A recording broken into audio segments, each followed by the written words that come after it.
Dipa Nusantara Aidit atau dikenal juga dengan DN Aidit, adalah seorang pemimpin senior Partai Komunis Indonesia, lahir dengan nama Ahmad Aidit di Pulau Belitung. Ia akrab dipanggil Ahmad oleh orang-orang yang akrab dengannya. Aidit mendapat pendidikan dalam sistem kolonial Belanda. DN Aidit adalah seorang politikus yang menjabat sebagai pemimpin terakhir PKI atau Partai Komunis Indonesia. Berkat kepemimpinannya pada 1960, PKI menjelma menjadi partai komunis terbesar ketiga di dunia setelah Rakyat Republik Cina, atau RRC, dan Uni Soviet. Dalam sejarah Indonesia, DN Aidit dianggap sebagai dalang atas peristiwa G30 SPKI, atau Gerakan tanggal 30 September tahun 1965, sebagai pemimpin terakhir PKI. Ia memang pernah mengaku bertanggung jawab atas peristiwa gerakan tersebut, meski pada akhirnya disangkal oleh tokoh lain. Pada masa pendudukan Jepang di Indonesia, DN Aidit bersama teman-temannya mendapat pelajaran seputar politik dari Soekarno, Muhammad Hatta, Ahmad Subarjo, dan Ki Hajar Dewantara di Asrama Menteng, hingga pada awal September tahun 1945, sampai terbentuknya API, atau Angkatan Pemuda Indonesia, di mana Aidit ditunjuk sebagai Ketua Cabang Jakarta Raya, dan pada tanggal 5 November tahun 1945, DN Aidit bersama anggota API diserang oleh tentara Kenil, atau Koninklijk Nederlands Indisch Leger, yang merupakan tentara Hindia Belanda.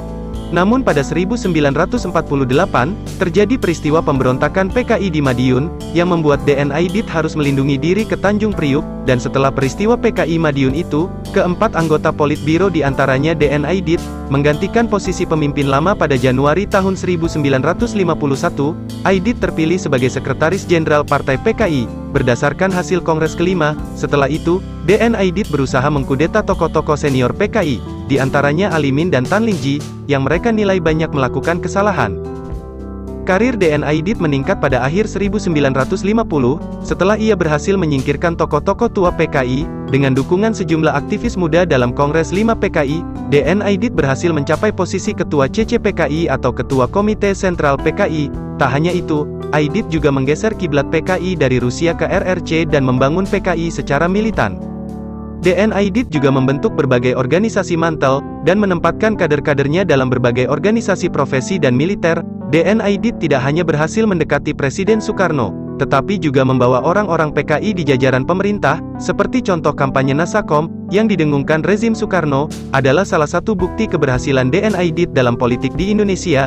Dan ketika pemilu 1955, PKI berhasil masuk dalam 4 suara terbanyak di Indonesia, dengan meraih 3,5 juta suara. Pada tahun 1962, DN Aidit juga tergabung dalam Kabinet Kerja 3 sebagai Wakil Ketua Majelis Permusyawaratan Rakyat Sementara, atau MPRS, hingga 1963, dan pada tahun 1963 sampai tahun 1964, ia menduduki jabatan yang sama, sebagai Wakil MPRS dalam Kabinet Kerja 4, dan juga dalam Kabinet Dwikora I, pada 1964 sampai 1965. Selama memimpin PKI, DN Aidit bahkan berhasil membawa partai PKI menjadi partai komunis terbesar ketiga di dunia, setelah RRC, atau Republik Rakyat China dan Uni Soviet. Namun pamor PKI turun drastis setelah terjadinya peristiwa gerakan tanggal 30 September tahun 1965 atau G30 SPKI, di mana PKI menjadi dalang di balik pembunuhan para jenderal Angkatan Darat. Setelah terjadi gerakan tanggal 30 September tahun 1965, DN Aidit melarikan diri ke Yogyakarta dengan menaiki pesawat Auri. Pasukan Angkatan Darat yang sudah menguasai Jakarta, dan Gedung Radio Republik Indonesia atau RRI, yang sebelumnya dikuasai pemberontak, telah jatuh ke tangan pasukan RPKAD, atau Resimen Pasukan Khusus Angkatan Darat. Panglima Kostrat Mayor Jenderal Soeharto, mengomandani semua pergerakan pasukan Angkatan Darat, dan dengan cepat mengobrak-abrik semua basis PKI, juga mempersiapkan penyerbuan ke daerah Lubang Buaya, yang diduga basis utama pemberontakan PKI, dan tempat keberadaan 6 Jenderal Angkatan Darat yang diculik. Lalu Panglima Kostrat Maijen Soeharto memerintahkan Kolonel Yasir Hadibroto, Komandan Brigade 4 Infanteri untuk menangkap Aidit yang ada di Jawa Tengah. Kolonel Yasir pun lalu membawa pasukannya ke kota Solo. Pada saat kota Solo merupakan salah satu basis PKI, dalam pelariannya, Aidit sempat melakukan sejumlah rapat dengan petinggi PKI di daerah Yogyakarta dan Semarang. Di Solo ia juga menggelar rapat dengan wali kota Solo, yaitu Utomo Ramelan, pada tanggal 2 Oktober tahun 1965, menyatakan dukungannya dalam gerakan tanggal 30 September tahun 1965.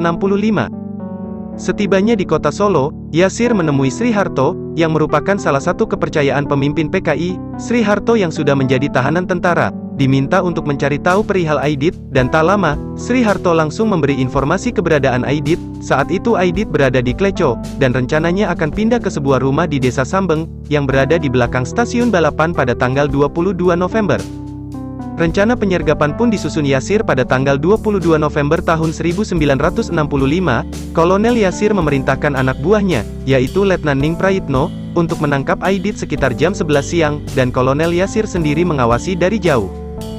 Menyadari dirinya terancam, Aidit segera bersembunyi di sebuah lemari, dan begitu tempat persembunyiannya diketahui, Aidit membentak Prayitno. Prayitno pun sempat gugup. Namun akhirnya Prayitno berhasil menguasai keadaan. Prayitno meringkus Aidit dan membawanya ke markas mereka, di Loji Gandrung. Di sana Yasir menginterogasi Aidit, meski DN Aidit berkali-kali meminta dirinya dipertemukan dengan Bung Karno. Namun permintaan Aidit untuk bertemu Bung Karno ditampik oleh Yasir.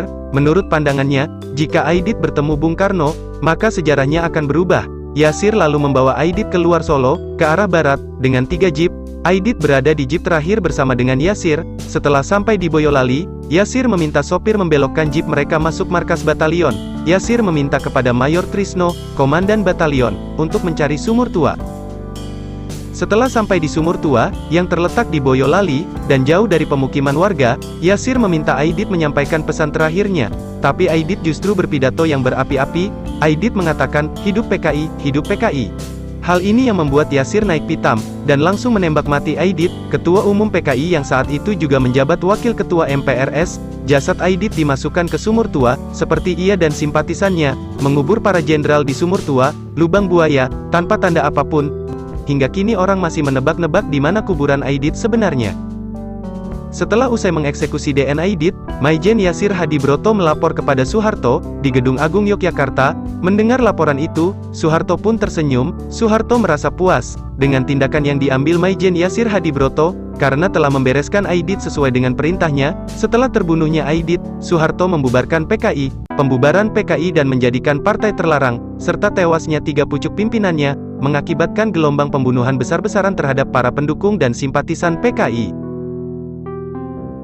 Menurut Kolonel Yasir, DN Aidit dihukum mati tanpa peradilan, sebagaimana ia juga membunuh para jenderal tanpa peradilan.